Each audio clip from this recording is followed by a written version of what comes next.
Twilight Fables, where the old stories take on new shadows. Tonight, we step beneath the velvet floor of a crumbling palace, where 12 princesses dance until their shoes wear through, but not for joy and never alone. This is the 12 dancing princesses beneath the velvet floor. It was the kind of place where time moves sideways. The buildings sag like drunks leaning on one another for balance, and every window looked like an eye about to close forever. Rain fell in oily streaks, and yet, somehow, the scent of roses clung to everything, a strange perfume that crawled into the lungs and refused to leave. Corwin arrived at dusk, boots caked in dried blood from battles no one bothered to name anymore. He'd once been a soldier, now he was something else, a drifter, a man with nowhere left to go, lured here by rumour and desperation. He leaned against the crumbling fountain in the square and watched a black carriage roll by, pulled by horses with eyes sewn shut. No one seemed to notice, no one screamed. Instead, they whispered about the palace, about the princesses, about the men who tried and failed. 12 daughters, 12 beds untouched, 12 pairs of shoes worn through each night. Corwin had heard the tale before, once as a child, when his mother still had a voice, soft enough to spin fairy tales. But those versions had a moral, a wedding, a happy end, wrapped in a ribbon of gold. There were no ribbons here, only nooses. A bell rang, sharp and metallic. It echoed through the air, and with it came the rustle of a crowd gathering near the gates. Corwin followed the sound, his curiosity piqued and stomach hollow. He arrived in time to see the execution. The latest suitor, a pale man in noble garb, trembling from head to toe, was dragged forward by faceless guards. His eyes darted left and right, searching for mercy, but there was none. The king did not watch from his throne. He sat slouched on a broken bench, wearing a crown that looked too heavy for his head. His beard was yellowed, his robe spotted with wine, and worse, no one read charges, no one spoke. The axe fell. The suitor's head rolled across the cobblestones and came to a stop near Corwin's feet. The expression frozen on that lifeless face was not fear, it was something worse, awe. That night, Corwin made his way to the palace.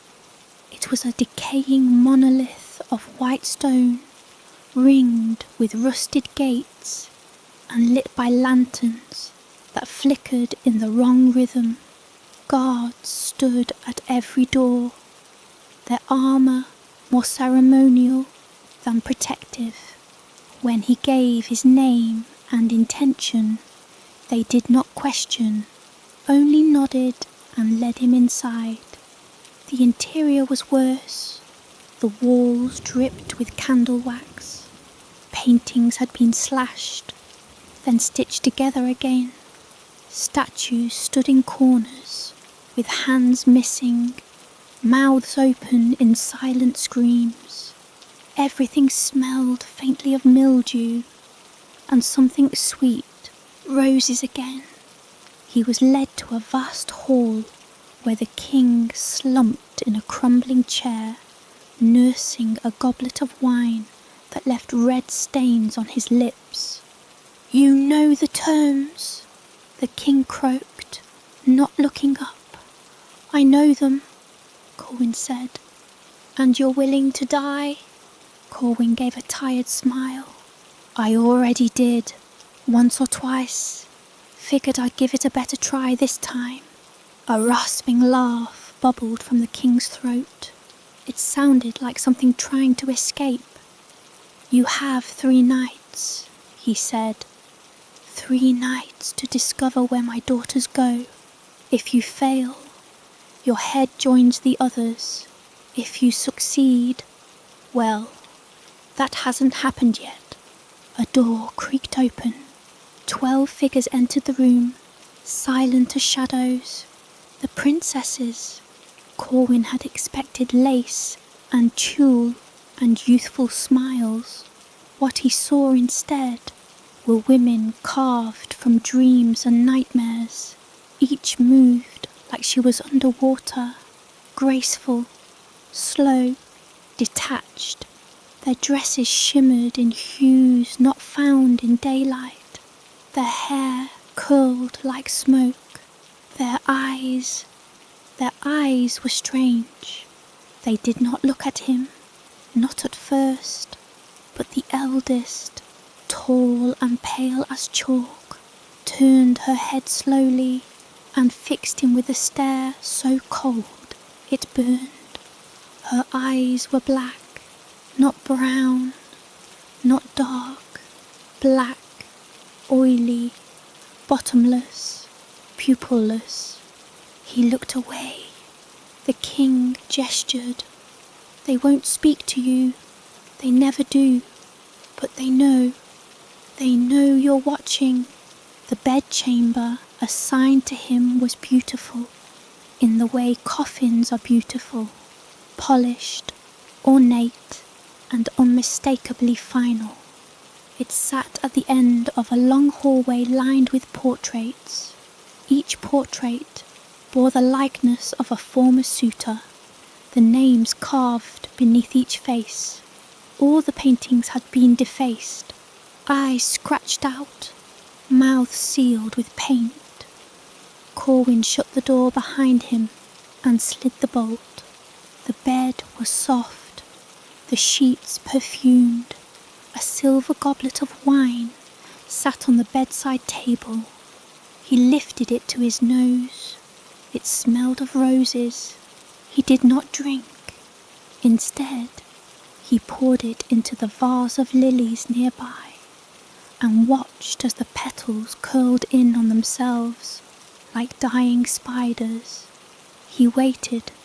The hour crawled by. Then, scratch, soft, barely there, a whisper of movement beneath the floor. Corwin froze. Scratch, scratch, slide. He dropped to his knees and pressed his ear to the polished floorboards. Nothing. He lay down fully, one cheek on the cool wood. There. He heard it clearly now. The sound of feet, many of them, moving across stone, not wood, stone, a rhythmic, shuffling sound, like slippers gliding over rough steps, and beneath that, something else, music, not flutes or harps, but something lower, deeper, like strings, strummed by fingers without flesh. The floor pulsed. Corwin rolled away and sat against the wall, a heart hammering. Something moved under the palace. Not rats, not water. Something danced. The next morning, the king asked him nothing. Neither did the guards. The princesses, seated around a long breakfast table, did not look at him, but their shoes, 12 pairs, sat beside the hearth, worn down to the soles, slippers that looked freshly torn, frayed, broken. Corwin said nothing. That evening, he went for a walk in the gardens, though little remained of them. Statues lay cracked creaked and toppled. The hedges had long grown wild. Roses bloomed black. Near the fountain he found her, an old woman, bent and grey, her shawl made of cobwebs. She stood beside the water, dropping in bones as if they were coins. "Lost something?" he asked. She did not turn. "You'll follow them tonight. You know. I know everything that roses whisper." He crouched beside her. "And what do they whisper about the princesses?" "That they are doors, and that doors open." She turned then, and her eyes were too many. Dozens of them, swirling in her face like stars. She pressed something into his hand, a scrap of velvet. It shimmered dark as dried blood. "Wrap yourself in this," she said, "and you'll be unseen." Corwin opened his mouth to ask more, but she was already gone. That night, he lay in bed and waited. The floor pulsed. The music returned. He wrapped himself in the velvet scrap and faded from sight, breath shallow. Then the door creaked open. One by one, the princesses stepped inside. They moved silently, as though floating. They approached their beds and lay down, eyes closed. Moments passed. Then the eldest opened her eyes, sat up and rose. The others followed. In a line, they walked to the far wall. The eldest pressed her hand against the stone. It rippled. A doorway opened. Corwin, hidden in velvet, slipped in behind them. A staircase spiraled downward. Worn stone steps, carved with symbols that twisted the mind. The air smelled of dust and candle wax. The torches lining the walls burned with green flame. They descended, down, down, down. Corwin followed, heart in his throat. The sound of the music grew louder. Then at the bottom, he saw it, a forest of silver trees, each leaf chattering in a dead wind, a river of ink, ferried by men without faces, and a palace carved from bone and shadow, where dancers moved in endless waltz. The princesses stepped inside. Their feet bled as they danced, their eyes closed, and the grooms who spun them were not alive. They were stitched from fragments. Corwin watched and whispered to himself, "This is not a fairy tale." The stairwell vanished behind Corwin the moment he stepped into the forest of silver trees. There was no turning back. He looked up and found no ceiling, only a black sky speckled with faint dying stars. The trees whispered in a language not meant for human ears, and their silver bark shimmered like wet mirrors. Leaves fell in slow motion, crumbling into ash before they hit the ground. He reached down and touched one. It screamed, a thin, reedy sound like wind through hollow bones. He snatched his hand back. The princesses moved through the trees with dreamlike grace, their pale feet bare and streaked with blood. They walked a worn path that shimmered with dark motes, leaving no footprints behind. The eldest led them with calm certainty, her hands raised, fingers twitching in patterns too precise to be random. As they moved, the trees leaned toward them, as if drawn to their warmth, or perhaps hungry. Corwin remained wrapped in the crone's velvet scrap, unseen, though a few trees seemed to groan in his direction. He stayed on the edge of the path, careful not to touch bark or leaf. Every sound here was alive. After a time, the trees parted to reveal a narrow stone bridge, arching over a river the colour of ink. The current shimmered with shifting images, faces in agony, hands reaching up from beneath the surface, mouths opening and closing in silent prayer. 12 black boats waited at the bridge's edge, each rowed by a tall, cloaked figure.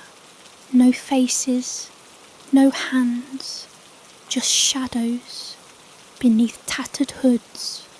The princesses stepped into the boats without hesitation, 3 to a vessel. The figures began to row across the river with gliding, silent movements, dipping their oars into the dark. Corwin hesitated, then climbed into the last boat just as it began to move. The figure did not acknowledge him, but he felt a weight in the air, like the unseen being knew he was there, and chose not to act. The journey across the river lasted longer than it should have. Time pulsed strangely here. The stars overhead dimmed and brightened without rhythm. The trees on the far bank shifted as if breathing. The water lapped at the sides of the boats, whispering words Corwin couldn't understand. He tried not to listen, but some words crept through anyway. Stay, dance. We remember. When they reached the opposite shore, Corwin's boat grounded gently in black silt. The princesses stepped out as one, their gowns now trailing threads of night, their hair floating as though underwater. Before them stretched a vast corridor lined with chandeliers made of bone. Beyond that, the ballroom. It rose like a cathedral, sculpted from obsidian and ivory. Spires curved into thorns, windows glowing with ghostlight. Enormous doors stood open, spilling music into the air. The sound was jagged, off-kilter. A waltz played too slowly, as if resisting itself. Corwin followed. Inside the ballroom, the temperature dropped sharply. Frost clung to the corners of the walls, though no breath steamed in the air. The floor was made of polished black stone, veined with veins of gold. It pulsed faintly beneath Corwin's feet, like a slow heartbeat. The walls were lined with figures, dozens of them, standing motionless. At first, he thought they were statues. They weren't. They were grooms. Each wore a fine coat of once regal material, blood-red velvets, rotted silks, buttons made of carved teeth. Their faces were long and pale, their jaws too wide, their eyes sunken. Some had stitches running from cheek to ear. Others wore masks that looked fused to their flesh. And yet they danced. As the princesses entered the room, the grooms sprang to life. They approached with jerky reverence, each one kneeling before a princess, before taking her hand and leading her onto the ballroom floor. The waltz resumed, echoing off the walls in fractured harmony. The eldest princess turned slowly in the arms of her groom, whose hands were bare bone. Her feet moved in perfect time, even as blood dripped from her soles with every step. Corwin watched in horror and fascination. The dancing went on. The couples spun and swayed, and the music twisted with them, sometimes lilting and sad, sometimes thunderous and manic. The chandeliers swayed overhead like pendulums counting down something unseen. Then one of the younger princesses stumbled. The room froze. Her groom caught her roughly, and Corwin gasped as her slipper cracked along the side.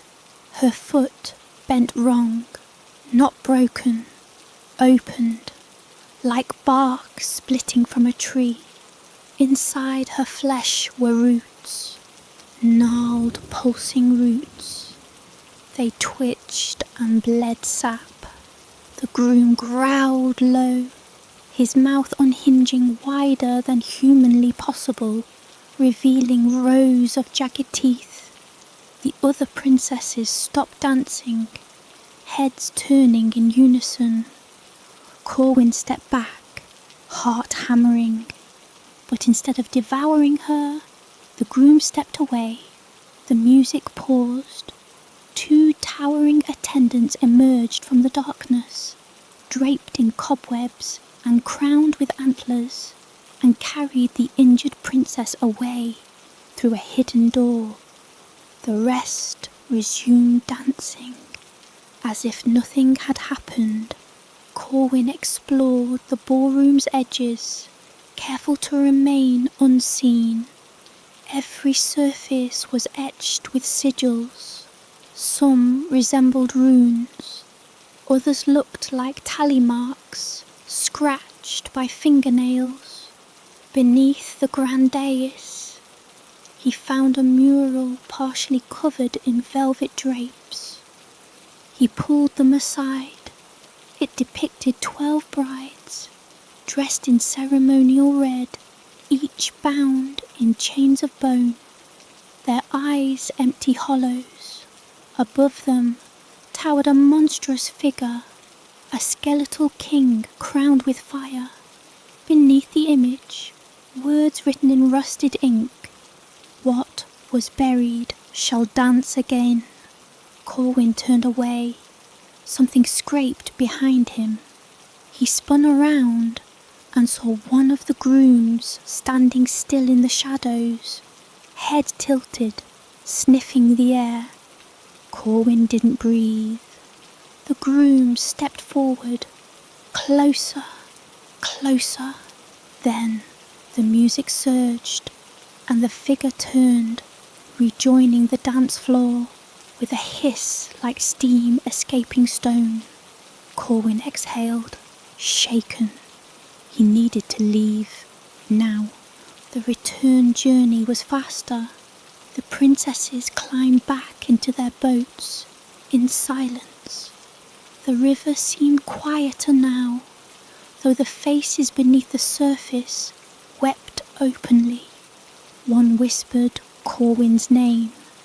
He didn't ask how it knew. By the time they reached the forest of silver trees again, the leaves had all fallen. The branches were skeletal now, twisted like claws. Back through the forest, up the stairway that should not exist, and into their chamber. Each princess walked to her bed, collapsed wordlessly, and lay still. Corwin returned to his room just before dawn. He lay in his bed, staring at the ceiling. The velvet scrap had begun to smoulder, faint tendrils of smoke curling from its edges. It was unraveling. At breakfast, the king sat at the head of the long table, unmoving. The princesses appeared as usual. They ate nothing. Their slippers, again, were torn, shredded nearly to ribbons. Corwin said nothing. He had time. 2 nights remained, but already something followed him in the daylight. Shadows stretched longer behind him than they should. His reflection in the window did not blink when he did, and once, as he passed a suit of armour in the hall, its visor turned slowly to follow him. The ballroom beneath the earth was not content to remain below. It was seeping upward. The second night began before the sun had set. Corwin sat in his chamber, arms wrapped around his knees, like a man awaiting execution. The velvet scrap, once rich and soft, now hung limp across his lap, its edges scorched and thinning. He traced the frayed threads with trembling fingers, wondering how many layers of illusion stood between him and death. How many more things in this palace were wrapped in velvet? He stared at the floor. The boards had begun to shift during the day, barely perceptible bends, but enough to suggest movement, breathing. The princesses had not spoken, not once. They appeared each morning, more pallid than the last, dressed in white that no longer shone. Their hands twitched, their eyes flicked toward Corwin when they thought he wasn't watching. The youngest, Mana, he'd heard someone whisper, now had a tiny crack along her cheek, almost like a hairline fracture in porcelain. No one else seemed to notice. He did, and so that evening he prepared himself for another descent. He did not drink the wine. He wrapped himself in the last of the velvet, and he waited. The princesses rose like sleepwalkers. One by one they stood, brushed their nightgowns smooth, and walked toward the far wall. This time, Corwin stepped in close behind them. He wanted to see it. The wall did not open like a door. It peeled back like the skin of a fruit, revealing the spiral staircase that waited beyond. Down they went. This time, the descent felt shorter, as if the stairs had learned the shape of their footsteps and grown bored. When they reached the forest of silver trees, Corwin saw that the bark had changed again. Now, veins of red ran through the trunks. The leaves had returned, but they hung limp and blackened, curling inward like burnt paper. He touched nothing. The river was calmer than before. The ferrymen wore the same robes, but their hoods sagged lower, and some of the boats were missing oars. Still, the procession crossed, and again they entered the ballroom, but it was not the same room. Everything had changed. The ballroom had expanded. What was once a vast chamber now stretched into the horizon, filled with a hazy fog that shimmered with dancing lights. The chandeliers had multiplied, dozens now, perhaps hundreds, suspended from invisible threads. They swayed in rhythm with the music, though no wind stirred the air. The music itself had become louder, more insistent. The grooms stood waiting, but something was wrong with them. Their faces had changed. They looked familiar. Corwin squinted at one of them. The jawline, the curve of the ears, the slant of the shoulders. Recognition struck him like a slap. It was the executed suitor, the man whose head had rolled at Corwin's feet, now reassembled, stitched into a new suit of flesh, twirling with one of the princesses, as if he'd always belonged. Corwin turned, heart lurching, and saw another and another. All 12 grooms were former suitors, men who had died trying to reveal the truth. They had not merely been killed, they had been repurposed. Their eyes, even in undeath, flickered with faint agony. The ballroom was not merely a place of ritual, it was a factory. The princesses danced more fervently now, their limbs twitching with every beat. Their dresses glowed faintly, and their bare feet left behind smears of blood on the black stone. Corwin stepped carefully along the edges, weaving past the veiled attendants who drifted with trays of hollow goblets and thorned fruits. He made his way behind the dais again, to the mural. It had changed. The 12 brides, once bound in bone chains, now stood free, holding hands in a circle. Their eyes bled ink. Beneath them, where once had been the skeletal king, now there was a mirror, reflecting a palace of stone above. Corwin pressed his hand to the mural. It was warm, and then the eldest princess turned and looked directly at him. She saw him, even hidden in velvet she saw. Her mouth opened, but no words came out, only a low hum, vibrating through the floor and into Corwin's bones. The music faltered. Every dancer turned, all at once, toward Corwin. The veil was undone. Corwin ran. He bolted from the dais, past the waltzing corpses, past the flickering lights and sighing walls. The grooms did not chase him, but the ballroom itself shifted, blocking his path, altering the layout. Doors disappeared, walls moved. The entire realm responded to her gaze. He ducked behind a pillar and pressed the velvet to his chest, praying it would still shield him.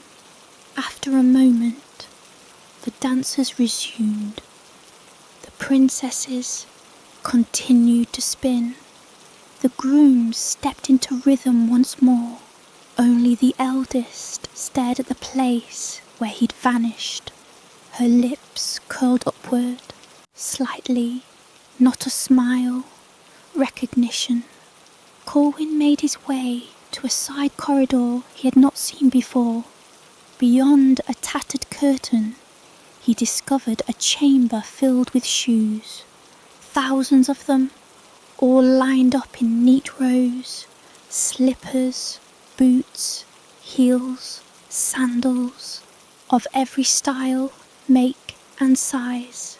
Some were ancient, some still bled, a shoemaker's shrine to the dead. And at the centre of the room stood a single chair, carved from petrified wood, the seat soaked in something darker than water. On the wall behind it, words were scrawled. Feet remember what mouths forget. He reached for one of the slippers, a delicate thing of lace and bone, and turned it over. The sole was engraved, a name, Isilene, not one of the princesses.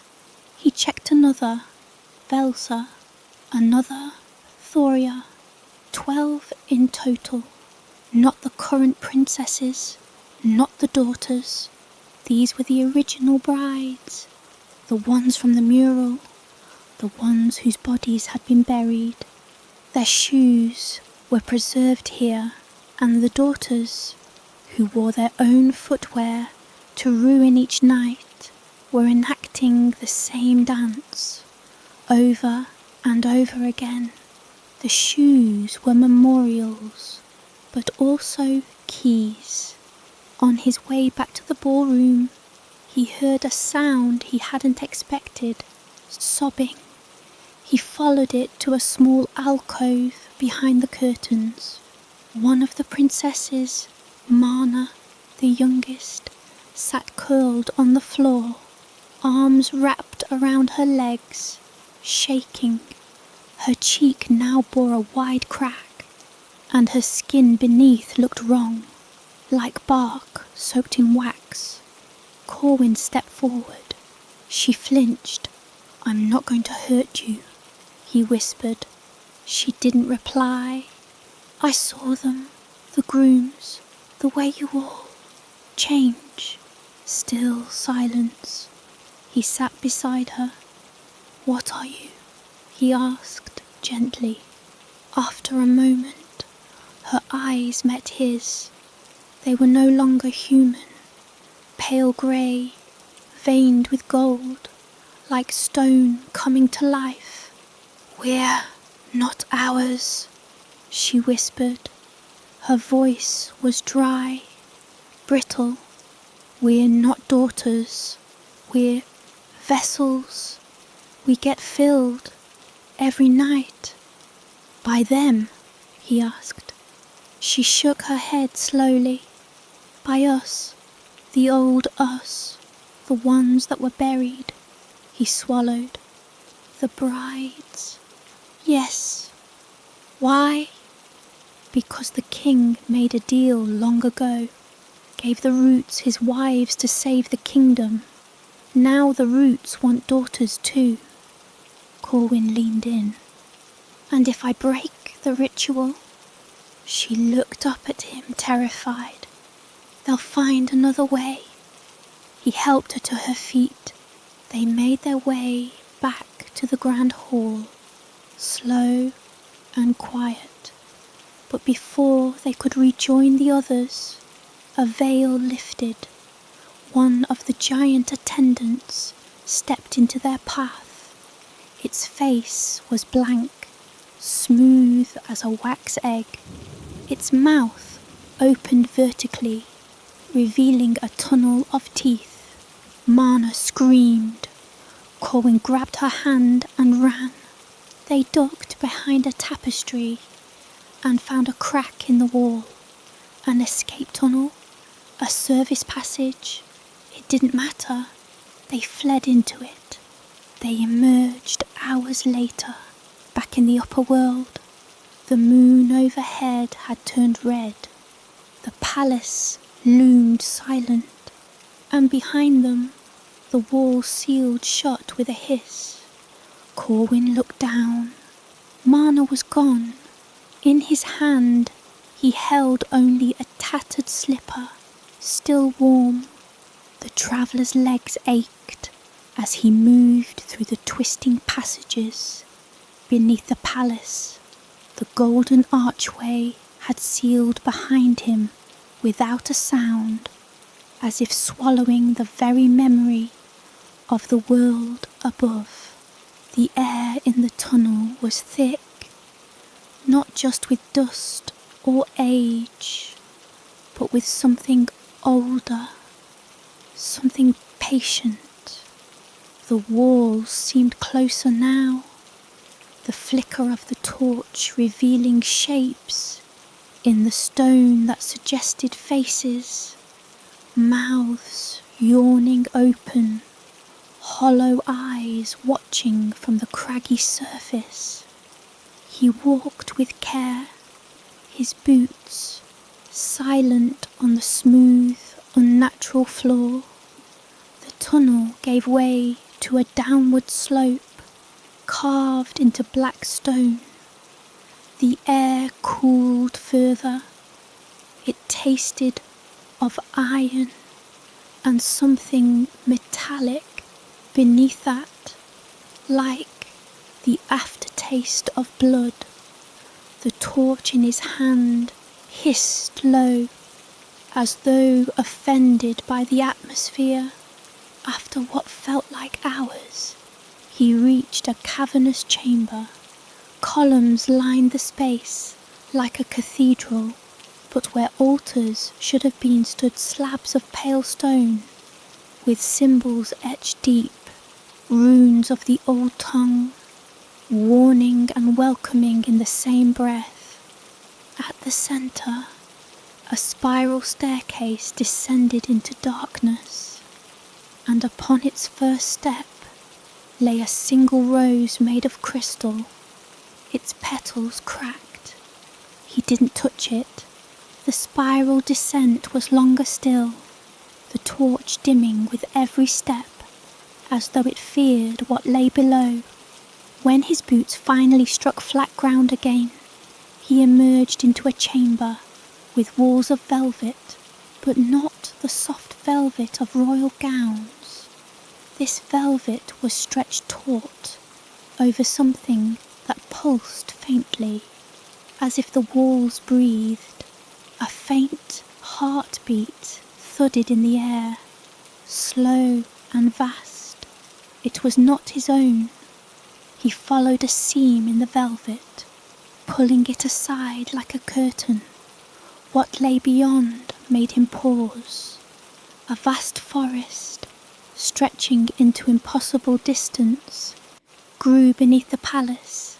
The canopy above was not sky, but ceiling, an endless black dome fretted with strange stars that moved, sometimes blinking, sometimes shifting position. The trees had no leaves. Their branches grew in sharp angles, covered in thorns that shimmered with frost. Their bark was a grey, so pale it resembled bone.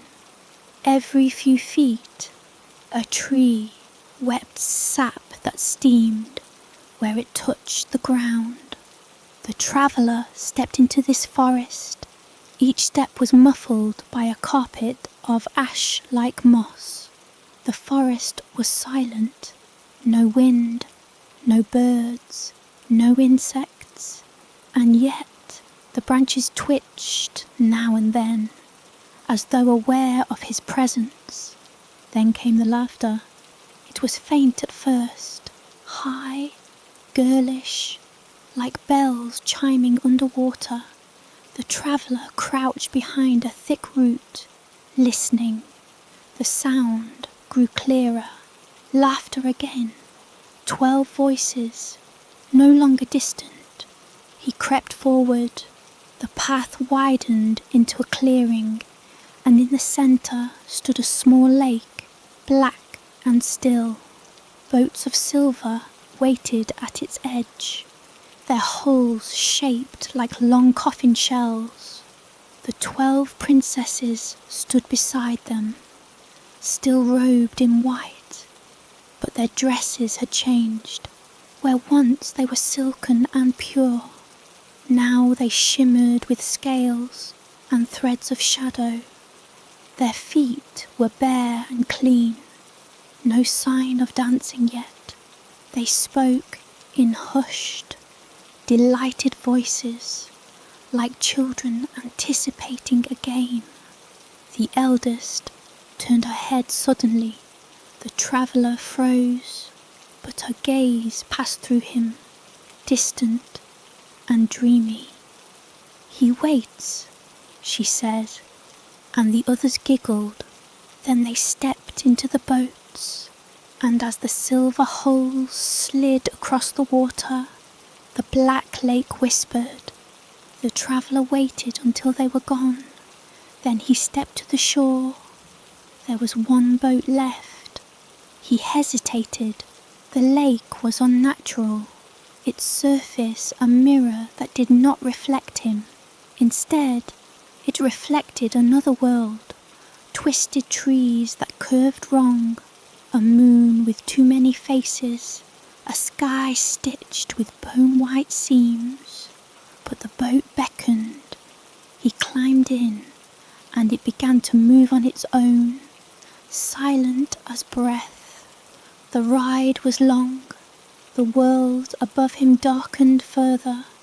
In the reflection of the water, he saw glimpses, shadows with mouths, fingers in the trees, hands reaching from beneath the surface, only to vanish before they broke through. Once, he saw a figure that looked like the Queen standing in the forest, head tilted, smiling at nothing. Then it was gone. When the boat stopped, he was on another shore. A gate awaited, tall, wrought from vines of iron and bone. Beyond it, music, a palace, but not like the one above. This one was built from white marble, streaked with crimson veins. The columns were carved to look like dancers, with faces frozen in ecstasy or agony. It was hard to tell. The doors yawned open. The music was slow, almost funereal, but intoxicating. He stepped through the threshold and saw them, the 12 princesses. They spun through a vast ballroom where the walls wept. Their dresses flowed like smoke. They danced with partners made of shadow, faceless things in suits of ash and silk. The air shimmered with heat, yet his skin was cold. Each princess smiled as if in a trance, eyes half-lidded, mouths parted. The eldest danced near a mirror, and for a moment her reflection split. One version of her bled from the mouth, the other smiled wider. The traveller turned away. He backed into the shadows near the wall, hidden behind a tapestry that depicted a forest burning. From there, he watched. Time passed strangely. He did not know how long he stood there, only that at some point, one of the princesses stumbled, the youngest. Her foot twisted, and blood touched the white marble. Her expression flickered. Then the floor opened. A dozen black hands reached up and dragged her down, silently, without resistance. None of the others noticed. The music didn't stop. The traveller's breath caught. And then the youngest princess was dancing again, her eyes hollow, her feet perfect. He turned to flee, but the ballroom had changed. Now the doors were gone. The windows were bricked up with teeth. The tapestry behind him writhed. He staggered through a side corridor, finding his way back to the boats. Only now there were none, just the lake, boiling gently. He ran, back through the forest, past the thorns that reached for him. The trees groaned, cracking their joints like old men. The cavern where he had first descended shimmered into view. As he reached it, something grabbed his wrist. The eldest princess. She stood half in shadow, her hand cool on his skin. "You should not be here," she whispered. "I followed you," he said, though his voice shook. "We know." Her head tilted. Her hair drifted around her as though underwater. "We always know." He pulled free and sprinted back through the spiral stair, up into the velvet-lined corridor. The heartbeat in the walls pulsed harder, faster. The tunnel twisted. He slammed his shoulder into the golden archway. It opened, and he burst back into the world above. The torch in his hand flared. The palace hall was silent. Dawn had not yet broken. The traveller dropped to his knees, heart pounding. He had survived, but he knew now. This was not mere dancing. This was not just a secret. This was a bargain, and the price was not yet paid. The gardens that once bloomed behind the palace now rotted beneath grey skies, where jasmine once crept along the hedges and lilies, swayed in the wind, now grew crooked thorns and vines that moved as if breathing. The flowers were long dead, and something older had taken their place. Lynette stood alone near the edge of the ruined greenhouse, her slippers slick with dew and soot. The glass walls had shattered long ago, and sharp panes jutted from the earth like teeth. The palace behind her creaked with memory, and she tried not to look back toward it, toward her sisters and the new shadows that grew in their eyes. Everything had changed since the arrival of the 13th slipper. Each night, the spiral staircase opened at the stroke of 12, and each night the sisters would descend, led not by Lynette any more, but by Nerida, the youngest, the most quiet, and now the most changed. Nerida's steps had grown sharper, her movements almost marionette-like. Her smile no longer reached her eyes, and when she spoke, her voice echoed faintly, as though another was speaking through her. They danced still, yes, but no longer in the jewelled forest of dreams, not in the land of gold leaf trees, or over the glass lake where once the fey princes waited. Now they danced in a kingdom of ash. It began 2 nights ago.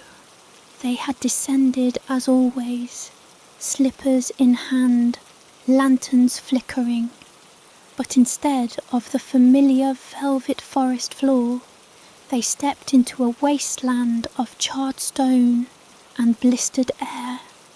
The boatmen were gone. No silver-eyed fae, no laughter echoing across the lake. Only silence, only the black sky and the embers that rained like snow. They should have turned back. Lynette knew it the moment her slipper sank into the burned earth, but Nerida stepped forward with unnatural ease, leading them to a great archway made of bone and iron, twisted into the shape of weeping trees. The new ballroom was beneath a sky with no stars. It was a cathedral of shadows, vast and cold. Black columns reached up into infinity, and beneath their feet stretched a floor that pulsed with a heartbeat, warm and slick, like living skin. The music began not from a band or harpist, but from the walls themselves, low, breathing. Something had changed the rules of the game. Tonight would be no different. Lynette returned to their shared chamber as the clock neared midnight. The others were already dressing. Anya, binding her braid with silver thread, Isolde, fastening a brooch made of tiny teeth. The sisters moved with eerie synchronization, as if bound to some rhythm she could no longer hear. Nerida sat before the mirror, slipping the 13th slipper onto her foot. It had changed again. Once pale white like the rest, it had darkened to a deep crimson hue, shimmering like wet velvet. The heel had lengthened, curved unnaturally. It looked like a talon now. "Are you coming tonight?" Nerida asked without turning. Her voice was calm, but Lynette heard the hunger beneath it. Lynette hesitated. "I'm not sure. My ankle. You'll come, Nerida said, and met her eyes in the mirror. The reflection wasn't quite right. Her lips moved out of sync, and her eyes, they were too many. For a moment, just a blink, Lynette saw 3 sets of pupils in Nerida's eyes, spinning like wheels. She stepped back. The others didn't notice. They fastened their slippers, opened the secret door behind the wardrobe, and began their descent. And though every part of her screamed to run, Lynette followed. This time, the staircase led deeper, longer. It descended far past the point it ever had before. The lanterns they carried dimmed, swallowed by the suffocating dark, and still the sisters pressed on. Nerida walked as if the shadows parted for her. When they emerged, they stood not in a ballroom, but a tomb. A vast hall of statues loomed before them, each figure cloaked and faceless, posed mid-waltz or mid-curtsy, as though frozen in time. Hundreds of them, thousands, and in the centre, a circle of thrones made from old splintered bone. 12 of them, each with a crown, each with a cracked mask sitting on the seat. A long black carpet stretched from their feet to the centre, where a 13th throne waited, larger, twisted with vines and tendrils. At its base, the 13th slipper pulsed, now half molten, its heel sinking into the floor like a blade. The music began again, screaming violins, heartbeat drums, and the walls bled. Literally, Lynette saw it, saw the stone weep black blood that dripped in time with the music. The sisters began to dance. She wanted to stop them, to scream, but when she opened her mouth, no sound came, only ash. It wasn't always like this. Lynette remembered the first time they discovered the staircase. It had been a game, a secret, a rebellion against their father's attempts to keep them locked away. They danced in secret groves, kissed dream princes, ran barefoot over glowing moss. Each morning, they'd return exhausted, shoes worn to threads, but something had followed them back. Each dream took more, each night lengthened, and then came the bargain. The 13th slipper offered to Nerida during a night she had wandered too far into the dark. Lynette never learned what Nerida traded, only that she was never quite the same. Tonight, Lynette did not dance. She stood at the edge of the hall, watching the sisters twist and spin in strange, spiralling formations, as if pulled by unseen wires. Their faces were blank, mouths open in silent smiles. Nerida danced alone in the centre, arms outstretched, spinning faster and faster, her limbs bent at odd angles, her hair whipped like shadow. Then the music stopped, and something stepped from the 13th throne. It was not human. It wore a crown of splintered mirrors, and its skin glistened like oil and stone. Its hands were too many, its face always changing, sometimes Nerida's, sometimes Lynette's, sometimes a stranger's. It moved toward her. Lynette tried to run, but her legs wouldn't obey. "You brought them," it said, voice layered with echo. "I didn't." she gasped. "But you were the first to lead them here," it replied. The creature raised one of its hands, and Lynette felt a burn bloom in her chest. It wasn't physical, it was memory. The time she first dreamed of leaving, the night she first held the golden key to the spiral stair, the moment she hesitated and chose to descend instead of flee. Regret is a powerful magic. "You belong to us now," the thing whispered. The ground split beneath her feet, and Lynette fell. She awoke in her own bed, morning light cutting through the stained glass windows. For a moment, she thought it a dream, but her feet were black with soot, her nightdress torn, and beside her pillow was the 13th slipper, still wet with blood. The old castle swelled with noise, the music of an unseen orchestra, the laughter of unseen guests, the rhythmic patter of feet dancing in shoes not meant to be worn.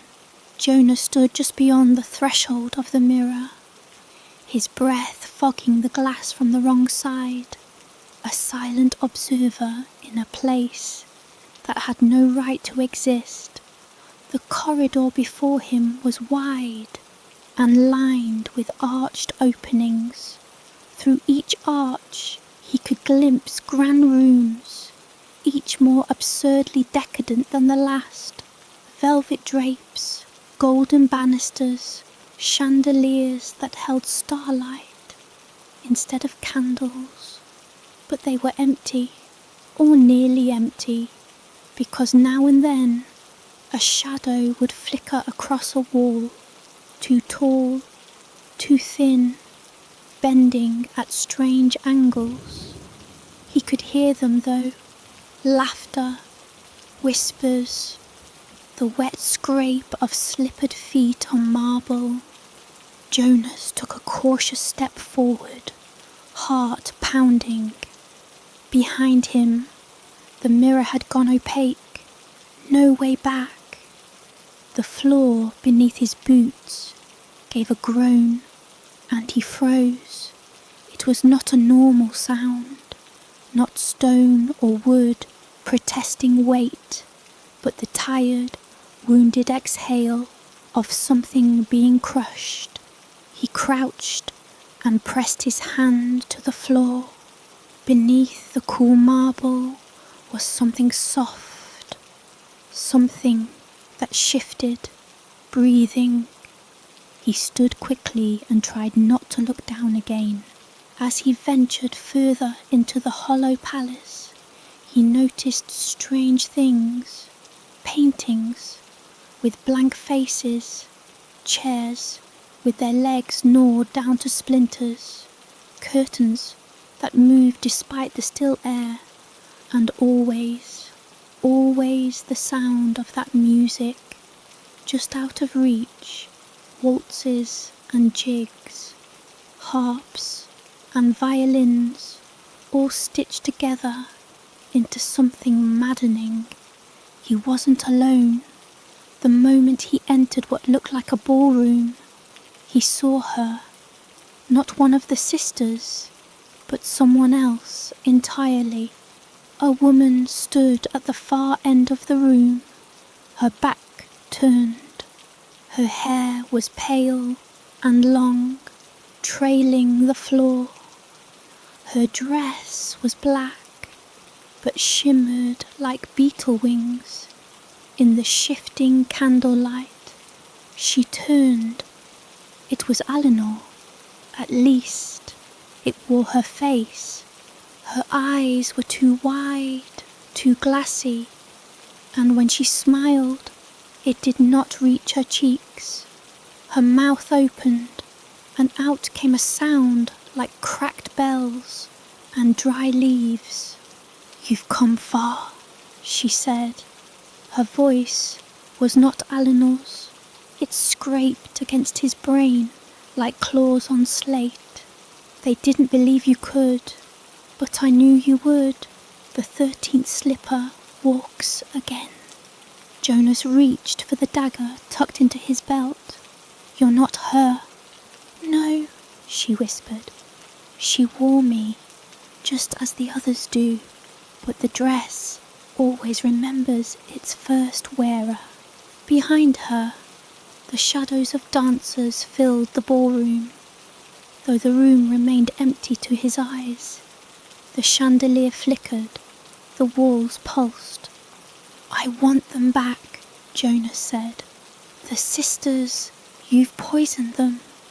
They drank willingly, she replied.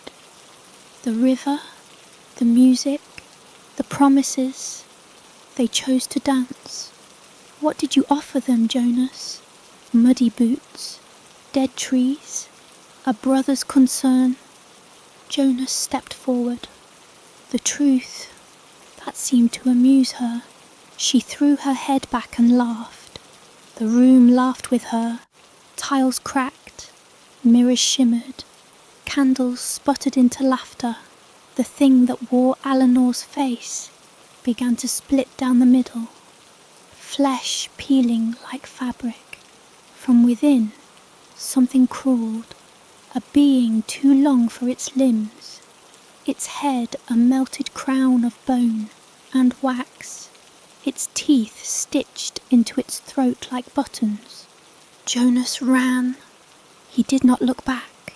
He ran down a corridor that twisted like intestines, past rooms filled with dust statues of the sisters, posed mid-dance, their mouths wide in silent song. The walls watched him. The floors reached for his boots. The air thickened with perfume, rotting lilies and crushed silk. Then at last he heard her voice. Anele. It was faint, like a memory shouted across a storm. Anele, I'm here. He followed the sound. It led him to a spiral staircase, carved from black bone. Down he went, deeper and deeper, until the air turned cold and wet. At the bottom was a door with no handle, pulsing like a wound. He pressed his hand to it, and it opened with a sob. Inside was a great hall, smaller than the others, but more terrible. The floor was not stone, but flesh, stitched and scarred. 12 thrones circled the room, each made from twisted slippers, pale, pearled and cracked. And in the centre, kneeling in a pool of 13th light, was Anele. She was dressed in a gown that moved like smoke, her face pale and drawn. Her hands held a goblet made from a skull, and she wept. Anele! He ran to her, but the moment he touched her, her skin blistered. No, she gasped. You can't. He ignored her and pulled her to her feet. The room screamed, the floor split open, and black water gushed upward. You were supposed to forget, Anele sobbed. We all were. The mirror, the dancing. It wipes it all away. It makes it easier. It makes it bearable. Jonas shook her. Come back with me. Wake the others. They won't wake. Not without the slipper. What slipper? She looked down. Beneath her foot, embedded into the floor like an anchor, was a single glass slipper. Not like the ones the sisters wore. This one was black, veined with crimson, and it pulsed like a heart. She stepped off it, and immediately the room shuddered. The 13th slipper binds the curse, she whispered. It's the first. The original, the one that birthed the others. Destroy it, and everything might collapse. Jonas drew his dagger. A scream echoed through the hall, high and furious. The thing that wore Eleanor came crashing through the door, its body tearing at the seams, dozens of hands reaching from its chest. Jonas brought the blade down.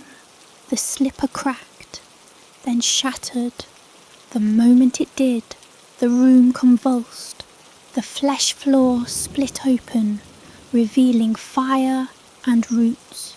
The thrones crumbled, the chandeliers burst, and the sisters began to awaken, one by one, their eyes fluttering open in the statues scattered across the palace.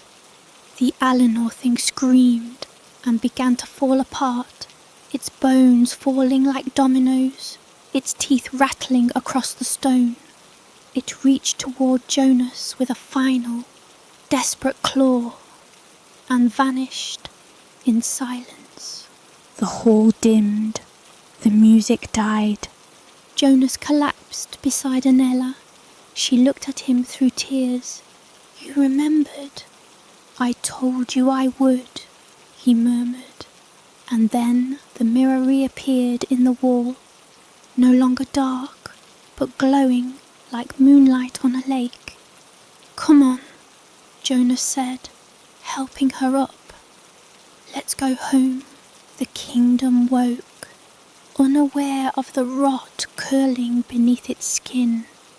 The golden morning bells rang across the capital as servants moved like insects through the corridors of the palace, preparing the day's fineries, rituals, and feasts. But deep within the guts of the castle, far below marble floors and storied halls, there was no light, no gold, no music, only a damp, suffocating silence, until it was broken by a footfall, then another, soft, wet, unnatural. Princess Linnea lay curled in her bed, drenched in sweat. Her sisters were asleep. At least, their bodies were. One had convulsed so violently in her dream she'd bitten her own tongue. Blood had soaked into the pillow. Another had turned rigid and pale as marble. Their eyes moved rapidly beneath closed lids, as though watching something dreadful from behind a veil. The threadbare scrap of Linnea's sanity frayed further. It had been nearly a week since she had spoken aloud to her sisters. They didn't answer anymore. Their mouths opened, but their voices sounded hollow, as though spoken from the bottom of a well. They were growing different, longer-limbed, heavier in their tread, pacing more than dancing now, and always watching her. Linnea, terrified to sleep, had taken to sitting in the corner of her chamber, with her arms wrapped around her knees. She no longer wore slippers. Her feet were bloody, cracked open like overripe fruit. She refused to walk the path again. She had seen too much, but still, at the same hour each night, the silver door appeared on her wall, silent, waiting, smiling somehow. Even when she looked away, it hovered in her periphery, like a parasite. Once, she had screamed for help, for her father, for the gods, for anyone. No one came. The castle had grown hushed, lifeless. Courtiers found excuses not to visit. The guards at the princess's wing had disappeared. Rumours flared in the streets like wildfire, burning through the crowds. Madness, in the royal bloodline, curses, witches. But the king had done nothing. He sat like a stone, eyes sunken, mouth slack. If he heard his daughter scream, he didn't react. If he saw the shadows clinging to them in daylight, he said nothing. He no longer even looked at them. Linnea hadn't slept in days. Her dreams had slipped out of sleep and followed her into wakefulness. Her mind had grown soft around the edges, like rotting wood. And yet, in the darkest hour of night, when the door appeared again, something changed. A knock. She froze. The silver door, with its thorn-wrought frame and glistening knob, had never knocked before. It simply opened, but now someone or something was asking to come through. The knock came again, 3 times. Knock, knock, knock. Soft, measured, inevitable. Linnea felt the bile rise in her throat. She crawled backward on hands and knees, her cracked feet leaving smears of blood across the marble. Her fingers scrabbled at the edge of her bed frame. She reached for the fireplace poker. It had become her comfort, her weapon of last resort. Knock, knock, knock. The handle turned. No, she whispered. The door creaked open. From the silver light beyond, a figure stepped into her chamber. A man, or the shadow of one. He wore a soldier's coat, damp with mildew and torn at the sleeves. His eyes were dark, but held no warmth, and his mouth moved in a small, gentle smile. Linnea recognized him at once. The cobbler's apprentice, Thomas. But not as he was. This man was thinner, sharper, more hollowed. Something whispered in the spaces around him, like wind beneath the floorboards, or worms shifting in earth. His skin glowed faintly with the same pale light that poured from the dream path. "You left me behind," he said, almost kindly. Linnea shook her head violently. "I tried. I couldn't." "I know," Thomas said, stepping further into the room. "I saw the 13th slipper. You carried it with you." Her hands flew to her satchel, but it was gone. She must have lost it during her last escape, or perhaps it had simply dissolved, like so many things lately. Thomas knelt before her. "They took my tongue," he said. "They let me dance with them. They kissed my hands and made me wear a crown of wormwood. But I am not like them, Linnea. I remember who I am. I remember you."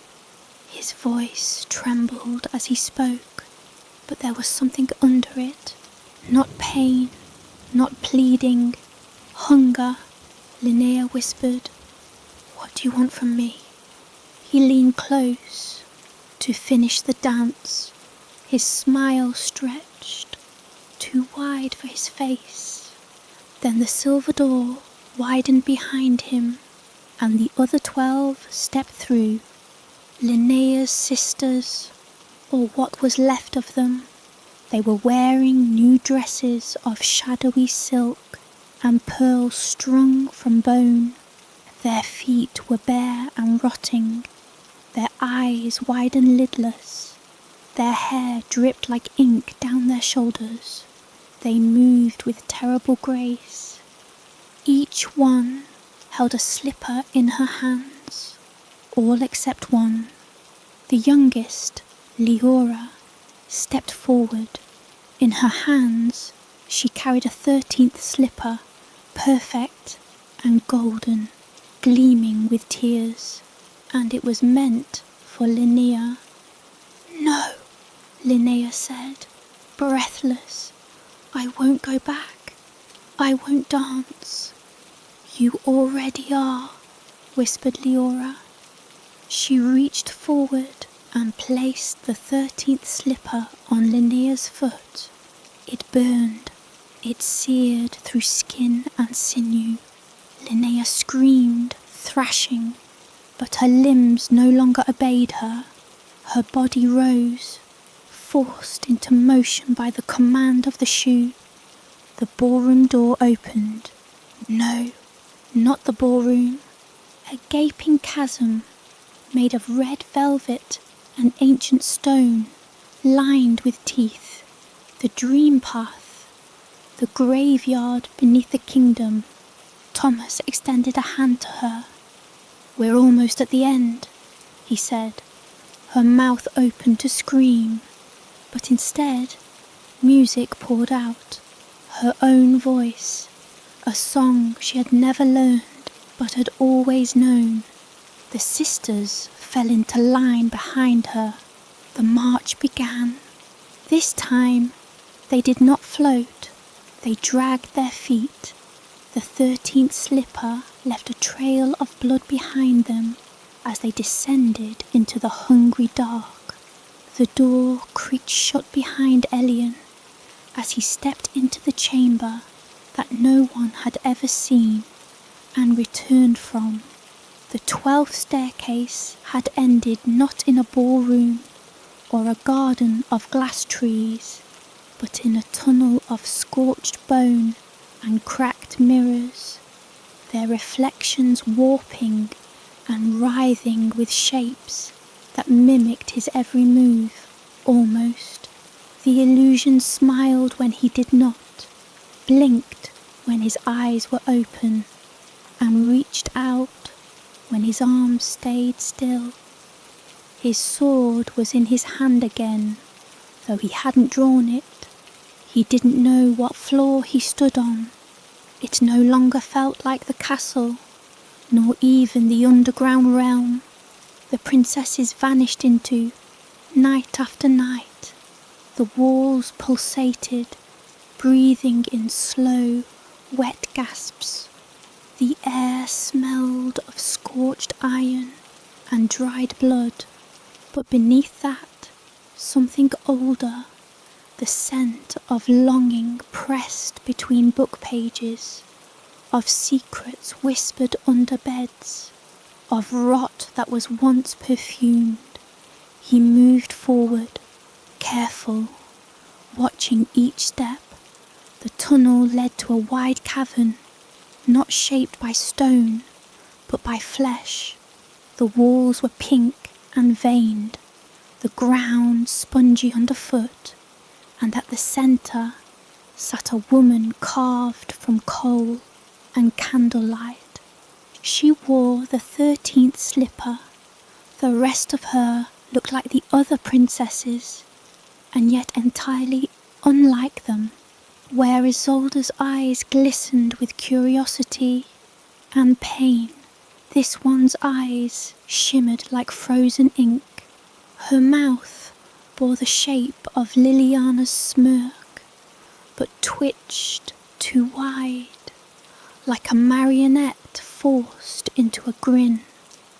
She had petals braided through her hair, dried and blackened like paper burnt at the edges. Her dress was woven from old veils and shattered dreams, stitched with strands of white hair. "You are late, brother," she whispered. Elian froze. She rose from her throne of twisted roots and thrones broken in half. Dozens of chairs, all lashed together in mockery of royalty. Beneath her, the ground cracked with each footfall, black blood bubbling from where her slipper touched the flesh earth. "You are not my sister, and yet I am of their blood," she said, voice layered with echoes. the sound of children crying, of lullabies gone sharp, of nightmares humming lullabies. I am the path they tread each night. I am the dream you forgot. I am the slipper you never wore. Elian's sword trembled in his grip. You were locked away for a reason. She grinned wider. I was forgotten, Elian, erased like a stain from a dress, hidden in attics, pushed down beneath generations of songs. But songs remember, floors remember, so do the shadows under your bed.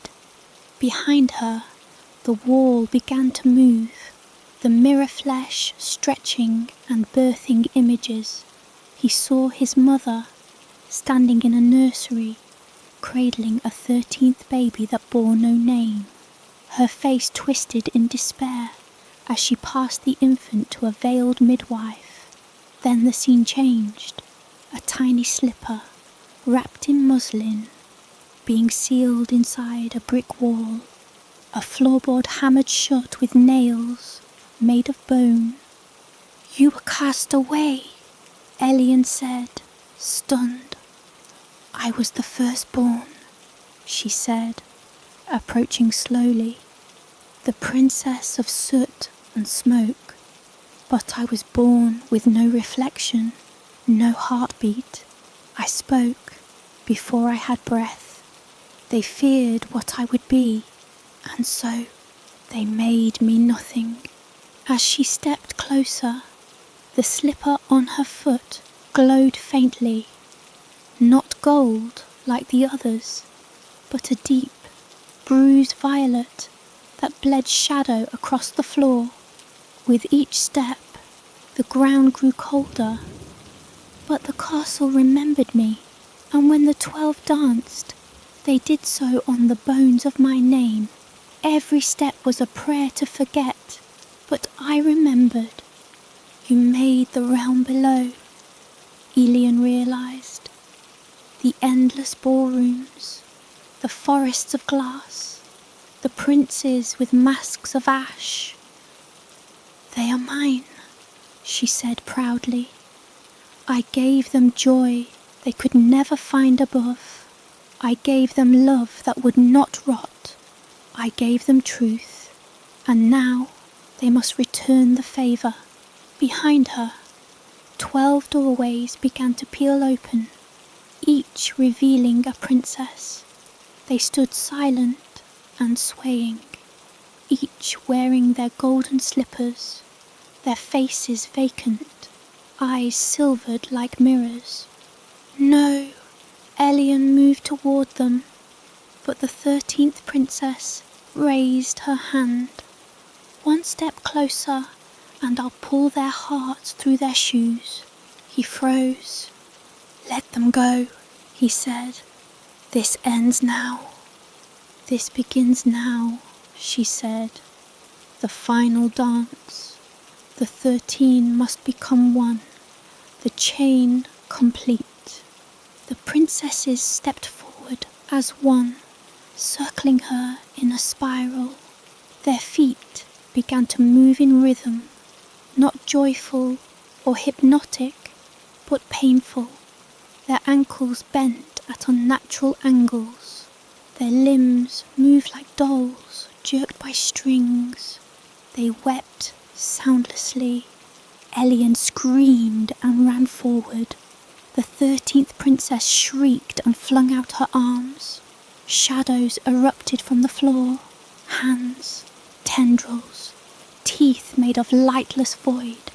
Elian swung wildly with his sword, cleaving through the tendrils, pushing forward. Each strike sliced memories. He saw fragments spill into the air. Isolde feeding birds as a child. Myra kissing a girl in the stables. Elian holding his sister's hand during a thunderstorm. Stop! The 13th princess roared. I won't let you eat them alive. He reached the spiral, slicing through the cords, tying their slippers to the earth. One by one they collapsed, the silver haze leaving their eyes. The 13th screamed, her voice splitting the ground. A chasm opened beneath her, a well of rot and moths and molten sorrow. If I go, she spat, so do they. She leapt, not toward Eliane, but into the chasm, pulling the tethered strands of her sisters behind her. Eliane made a choice. He threw his sword aside and leapt in after her. Darkness swallowed him. When Eliane woke, he was back in the palace ballroom. The floor was cracked. The ceiling had collapsed in places. The mirrors were shattered. Around him, the 12 sisters lay still, breathing slowly. A slipper lay beside him. Not gold, not violet. A slipper made of soot and bone. Eliane picked it up, and it crumbled to dust in his hand. He looked at his sisters. They were stirring, some murmuring his name, others sobbing softly. They had returned, not fully whole, but no longer tethered. He looked down at his own feet. One of his boots was gone, and in its place was a faint black imprint, the ghost of a 13th slipper. 1 year later, the castle was silent now. The gardens were overgrown. The mirrors were covered. The 12 princesses no longer danced at night, but they never quite settled either. They wandered the halls as if waiting. They spoke of dreams they couldn't shake, of a music they could still hear sometimes in the rain. And Eliane walked the empty palace with a slight limp, though no wound remained. He had grown pale, distant, in his chambers, hidden behind a false wall. He kept a cracked mirror and a pair of dancing shoes that pulsed softly in the dark. Sometimes, at night, he put them on and listened, far below the earth, in a place that should not be. A faint rhythm echoed, a spiral of 13 steps, one path, one chain. The 13th slipper was gone, but the path was never truly sealed, only walked.